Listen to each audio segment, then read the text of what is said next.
Thank you for joining us. Welcome to LumioseStation.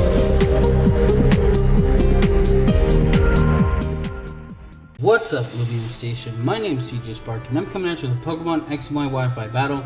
Today I have a battle here against my man Andrew Voden, but before I get into this narration, I want to thank the conductors at LumioseStation because this was a battle submission and they basically analyzed the video and determined whether or not it could be uploaded to their channel.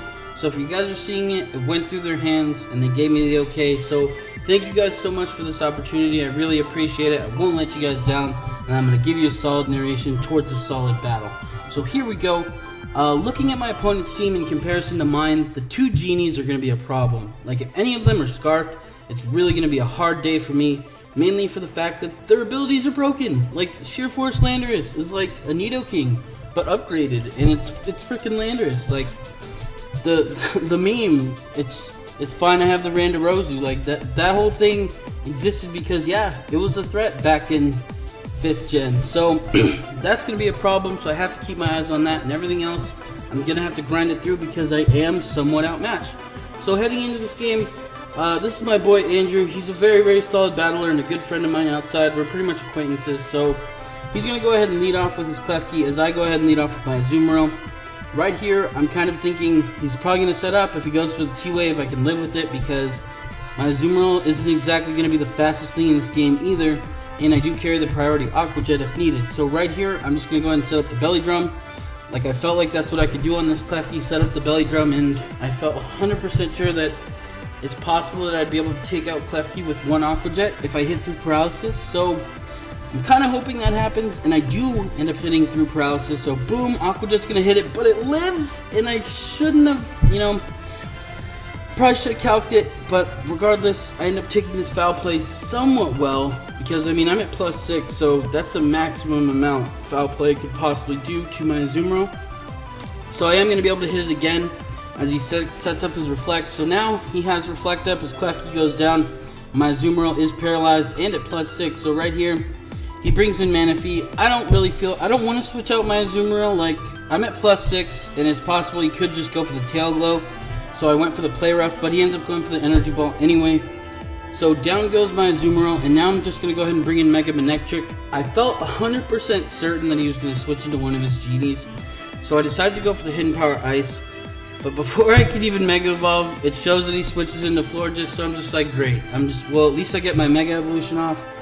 And hopefully Hidden Power Ice can do some damage, right? Like, just maybe a little bit, like as much damage on this Florges as possible.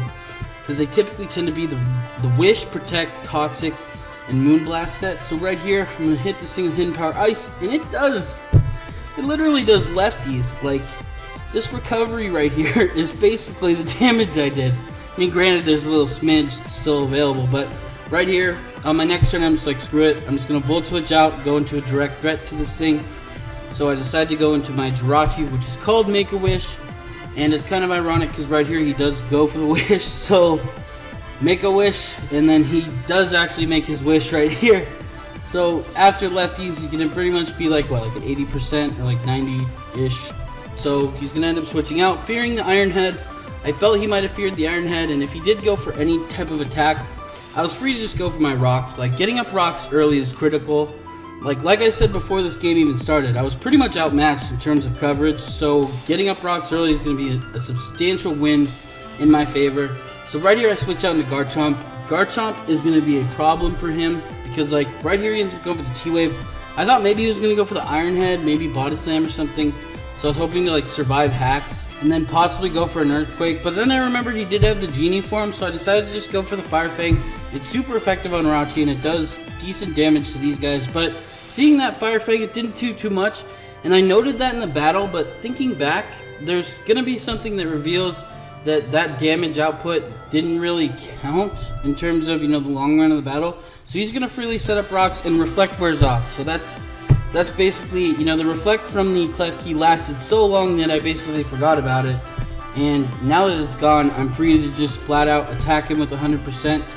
So I decided to just go for the knockoff. I was hoping to knock off the Landorus's item, but I mean, it just so happened he switched into his Thundurus, which is fine because now I can switch into my Jirachi to be able to absorb the incoming possible electric attack It's kind of what I thought he was going to do, but he ends up carrying the Wild Charge, so he's a physical Landorus set.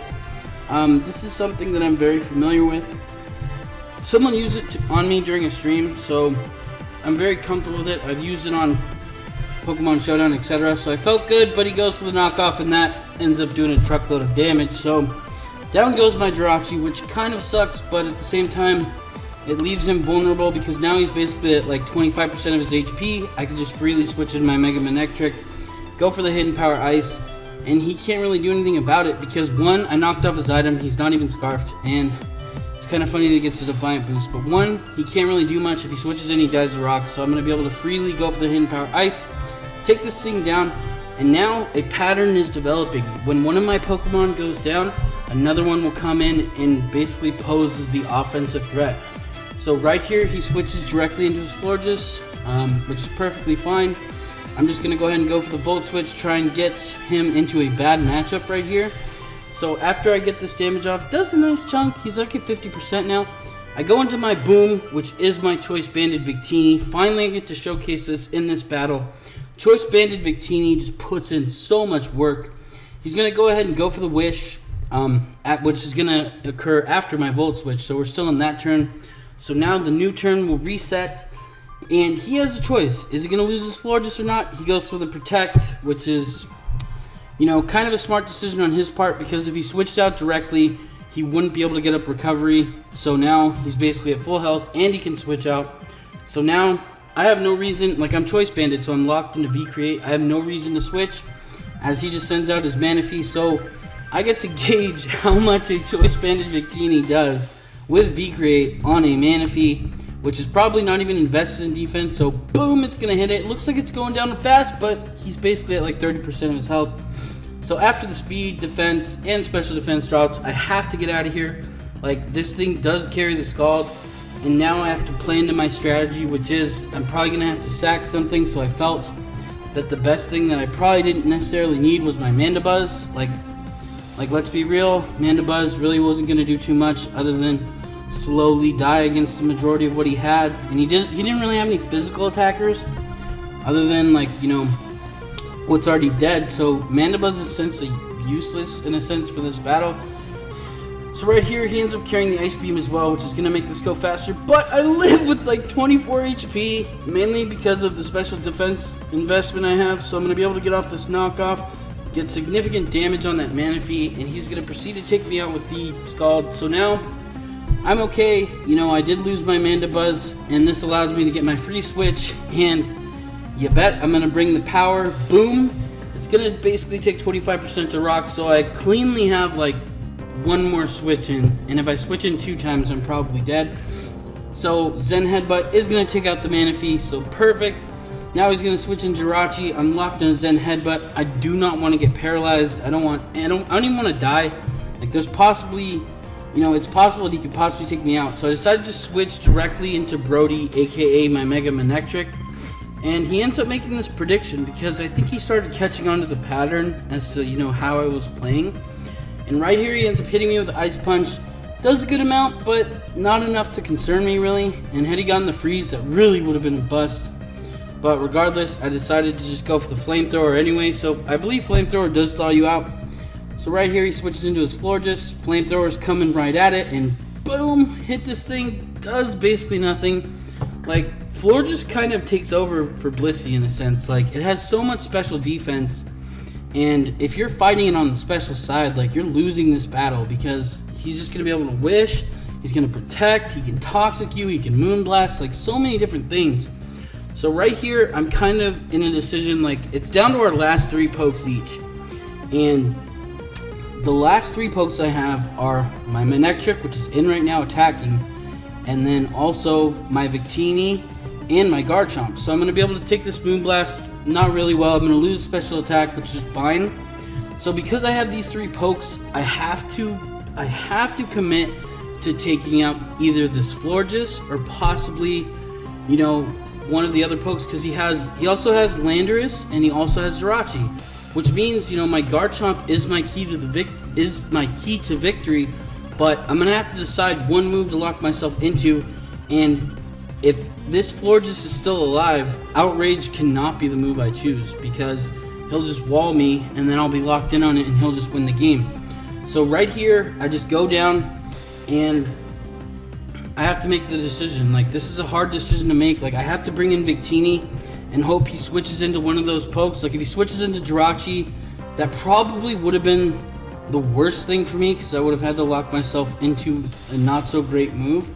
But luckily he stays in, and I'm able to hit him with the V-Create. So down goes Florges, and I think he probably thought he could have lived. So, but unfortunately he's not able to. Like, Victini V-Create, come on neutral damage, like that's not even possible. So right here, he's gonna switch into Base God. I didn't know what item this thing had because it didn't reveal anything yet. So if he was Scarfed, I decided to stay in on the off chance he tried to predict and go for HP Ice, but he ends up going for the Earth Power, which is fine because now I have it set up to where my Garchomp has to put in the work. Like, my workhorse is coming in, fresh legs and everything. You know, I take a little bit of rocks damage, it's fine. And now I have to lock myself in Outrage. I can't lock myself in an Earthquake to deal with the Rachi. I can't really use the Fire Fang because I know it's not going to kill, and there's the option. He does have the ability to go for the Power Ice. So Outrage is going to take that out. And now he switches into Jirachi. This is a problem. Like, he revealed the Ice Punch earlier, so this has to do a significant amount of damage. Like, can I possibly take this thing down enough to where Rough Skin could kill it? But nope, he's going to end up Ice Punching me right here. And I'm pretty much like putting my DS down, but I lived with 4 HP, could not believe it. And now, you know, the heat of the battle is in me, like Outrage, hit this thing again, take it all the way down, and it's gonna go down to the red, and I'm like, oh my gosh, like here it is, like game on the line. I get the confusion, which doesn't really matter, because now he's gonna go for the Ice Punch, and I'm just kind of thinking, oh, does he win in this instance? Does he win? And no, because Rough Skin takes effect first, and then Garchomp faints. So essentially we faint at the same time, which is a draw, but they do award you the win when you're the last Pokemon to faint. So, good game, Andrew. Hopefully you guys enjoyed this narration. I try to give you guys my best. This is genuinely how I run my channel. And thank you very much to the conductors at LumioseStation for giving me this great opportunity. Thank you guys. Have a great day. Bye.